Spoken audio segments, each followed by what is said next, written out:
എന്താണ് മുംബൈ ഇന്ത്യൻസ് എന്ന് പറയുന്ന ടീമിന് പറ്റുന്നത്? ഈ IPL-ലും താഴത്തെ സ്ഥാനത്തേക്കാണ് പോകുന്നത്. പ്ലേയേഴ്സ് തമ്മിൽ ഒരു കോർഡിനേഷൻ ഇല്ല. ആകെ മൊത്തത്തിൽ അലമ്പ്. അതിൻ്റെ ഇടയ്ക്ക് ടീമിൻ്റെ ഓണേഴ്സിൽ ഒരാളായ, അതായത് ടീമിൻ്റെ മെയിൻ ഓണർ തന്നെ ആനന്ദ് അംബാനി അല്ലെ ആകാശ് അംബാനി കളി കഴിഞ്ഞിട്ട് വളരെ നിരാശനായിട്ട് കളി തീരുന്നതിന് മുന്നേ ഇറങ്ങിപ്പോകുന്നു. മൊത്തത്തിലൊരു കോർഡിനേഷൻ ഇല്ല. എന്തൊക്കെയോ സംഭവിക്കുന്നു. ഏത് ലെവലിൽ നിന്നിരുന്ന ഒരു ടീമാണ് മുംബൈ ഇന്ത്യൻസിനെ രോഹിത് ശർമ്മ കൈവെള്ളയിൽ കൊണ്ടുനടന്ന ഒരു ടീമാണ്. അവർ നേടിയ IPL കിരീടം 5 കിരീടം എന്ന് പറയുമ്പോൾ അത് വളരെ വിലപ്പെട്ടതാണ്. ഈ ഒരു തവണത്തെ IPL ഇവരുടെ ഒരു മത്സരം കണ്ടിട്ട് നമുക്ക് ഭയങ്കര, ഞാൻ വേറൊരു ടീമിൻ്റെ, ഞാനിപ്പോൾ ചെന്നൈ സപ്പോർട്ട് ചെയ്യുന്നൊരു ആളാണ്. പക്ഷേ മുംബൈയുടെ കളിയും കാണും, കാരണം അവർ നല്ലൊരു ടീമാണ്. പക്ഷേ എന്നിരുന്നാലും നമുക്ക് കാണുമ്പോഴത്തേക്കും ഒരു സങ്കടമാണ്. സച്ചിൻ ടെണ്ടുൽക്കർ മുതൽ നല്ല നല്ല എത്ര പേരുകേട്ട പ്ലേയേഴ്സ് കളിച്ചു വന്നിരുന്ന മുംബൈ ഇന്ത്യൻസ്, സച്ചിൻ ആ ഒരു ടീമിൽ ഉണ്ടായിരുന്നതിൻ്റെ പേരിൽ തന്നെ ഏറ്റവും കൂടുതൽ ആരാധകർ വന്നിട്ടുള്ള ഒരു ടീമാണ് മുംബൈ ഇന്ത്യൻസ്. മാത്രമല്ല അതിനുശേഷം പിന്നീട് എന്താ പറയുക, താലം കൈമാറും എന്ന് പറയുന്ന പോലെ പിന്നീട് വന്ന നമ്മുടെ രോഹിത് ശർമ്മ ടീമിലുണ്ടായിരുന്നു. പിന്നീട് ക്യാപ്റ്റനായി വന്നു. ക്യാപ്റ്റൻസിയിൽ വളരെ മികച്ച രീതിയിൽ നിന്ന് ആ ഒരു ടീമിനെ ഉന്നതിയിലെത്തിച്ചു. 5 തവണ കപ്പടിക്കുക എന്ന് പറഞ്ഞാൽ ചെറിയ കാര്യമല്ല. ഇത് ഏത് താഴെ പോയ അവസ്ഥയിലും തിരിച്ചു കയറി വരുന്നൊരു ടീമായിട്ട്, ഏറ്റവും ലാസ്റ്റ് നിന്ന് അവസാന സ്ഥാനത്തുനിന്ന് വരെ തിരിച്ചു കയറി വന്ന് കപ്പടിച്ചിട്ടുള്ള ഒരു ടീമാണ് മുംബൈ ഇന്ത്യൻസ്. പക്ഷേ എന്തുകൊണ്ടോ അവരുടെ ആ ഒരു വീഴ്ച കാണുമ്പം നമുക്ക് ഭയങ്കര ഒരു സങ്കടം തോന്നും. മുംബൈ ആരാധകർ പോലും ആകെ നിരാശരാണ്. കാരണം ഞങ്ങൾക്ക് പോലും IPL ഫാൻ ഫൈറ്റ് എന്ന് പറയുന്നൊരു ഗ്രൂപ്പുണ്ട്. ആ ഗ്രൂപ്പിൽ ഞങ്ങൾ ചർച്ച ചെയ്യാറുണ്ട് കളി വരുമ്പോൾ ഒക്കെ ആണെങ്കിലും. അതിൽ പല ടീമിൻ്റെ ഫാൻസുകാരുണ്ട്. ചെന്നൈ, മുംബൈ, പഞ്ചാബ്, ഡൽഹി, രാജസ്ഥാൻ ഉണ്ട്. പക്ഷേ കൂടുതലായിട്ടും ചെന്നൈ, മുംബൈ ഫാൻസുകാരാണുള്ളത്. അപ്പോൾ നമ്മൾ ചെന്നൈയുടെ മാച്ച് വരുമ്പോൾ അവരും വരും, മുംബൈയുടെ മാച്ച് വരുമ്പോൾ ഞങ്ങളും എല്ലാം കൂട്ടായ്മയോടുകൂടി സംസാരിക്കുന്നത്.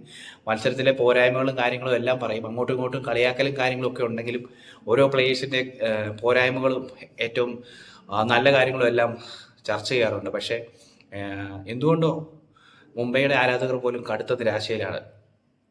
ഇത്തവണ പോലും ടീമിൻ്റെ ഓപ്പണിംഗ് സ്ഥാനത്തേക്ക് വന്ന ഡാനിഷ് മലേവർ എന്ന് പറയുന്ന പ്ലെയർ വിദർഭയ്ക്ക് വേണ്ടിയിട്ട് അദ്ദേഹം ഓപ്പൺ ചെയ്തിരുന്നതാണ്. പക്ഷേ എന്തുകൊണ്ടോ 2 കളിയായിട്ടും തിളങ്ങാൻ സാധിച്ചിട്ടില്ല.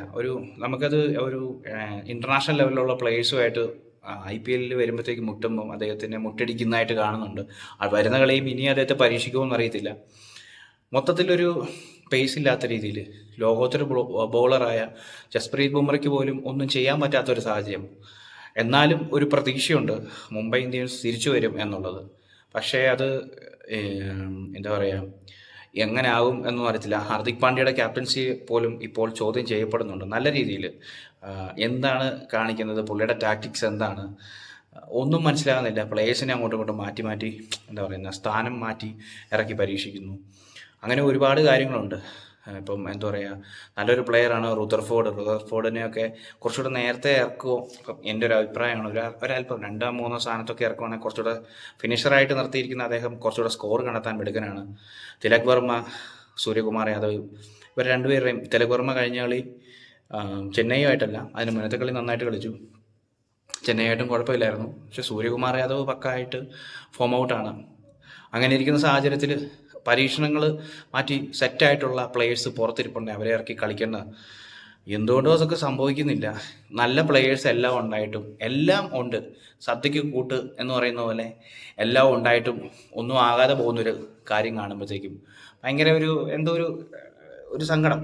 അതായത് ഏതോ ലെവലിൽ നിന്നിരുന്ന ഒരു ടീം താഴെ കിടന്ന്, അതായത് പൊട്ടക്കിണറ്റിൽ വീണ ഒരവസ്ഥയാണ്. അവിടുന്ന് തിരിച്ച് കയറി വരാൻ വേണ്ടിയിട്ടുള്ള പരിശ്രമമാണ്.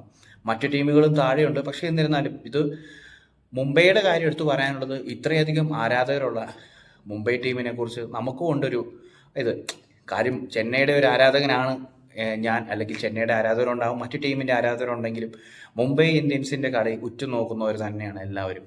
അത് പ്രത്യേകിച്ചും രോഹിത് ശർമ്മ എന്ന പ്ലെയർ ആ ഒരു ടീമിൻ്റെ ഒരു പ്രത്യേക പേര് കൊണ്ടുവന്നിട്ടുണ്ട്.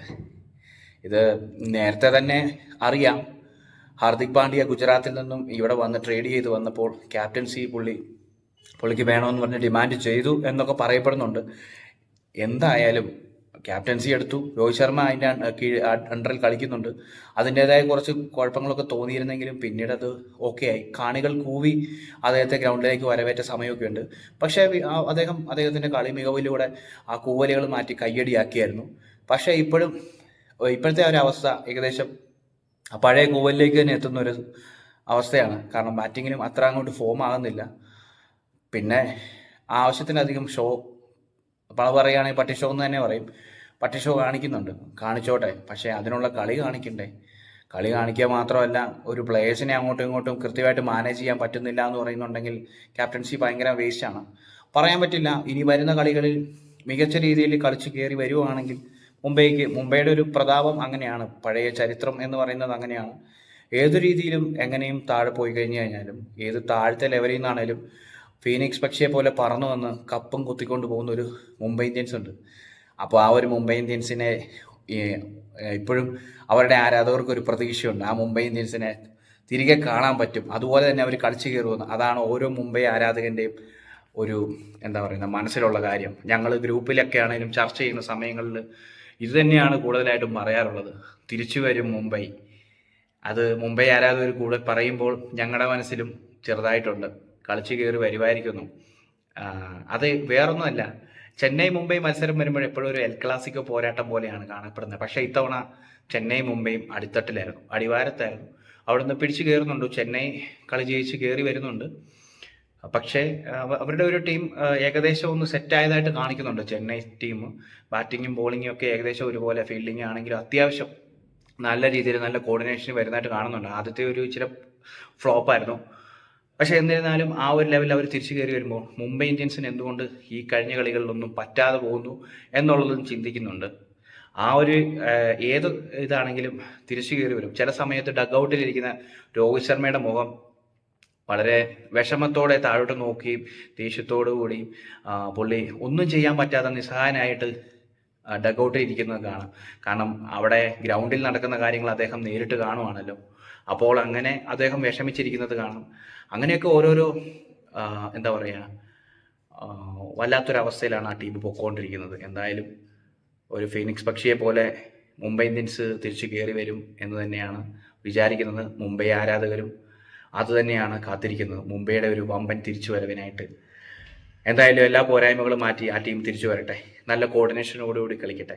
ചെന്നൈയുമായിട്ട് കളിച്ച കളിക്ക് മുന്നേ ഒരു കളി കളിച്ചായിരുന്നു. അത് പക്ക മുംബൈ ടീമായിരുന്നു. അതായത് നല്ല കോർഡിനേഷൻ, ബാറ്റിങ് ബോളിങ് ഫീൽഡിങ് എല്ലാം നല്ലൊരു കോർഡിനേഷൻ ഉണ്ടായിരുന്നു. ആ ഒരു കോർഡിനേഷനിൽ അവർ കളിച്ച് കയറി വരട്ടെ. അത് കാണുമ്പോഴാണ് കളി കാണാനൊരു വാശി ഉണ്ടാകുന്നത്. കളിച്ച് കയറി വരട്ടെ. മുംബൈ അങ്ങനെയൊന്നും താഴെ പോകില്ല എന്ന് വിചാരിക്കുന്നു. ഒരു ഫീനിക്സ് പക്ഷിയെ പോലെ തന്നെ തിരിച്ചു കയറി വരട്ടെ. രോഹിത് ശർമ്മ തിരിച്ച് ടീമിൽ വരട്ടെ. കുറച്ചുകൂടെ സ്ട്രോങ് ആയിട്ട് ആ മുംബൈ തിരിച്ചു വരട്ടെ. അവരുടെ ആരാധകർക്കും കുറച്ച് സന്തോഷിക്കാനുള്ള കാര്യങ്ങൾ വരട്ടെ. പറയാൻ പറ്റില്ല, ഇനിയുള്ള കളികൾ ജയിച്ചു വന്ന് കപ്പടിച്ച് കൊണ്ടുപോകാനും മുംബൈക്ക് പറ്റും. നേരത്തെ പറഞ്ഞ പോലെ തന്നെ അതാണ് മുംബൈയുടെ ചരിത്രം.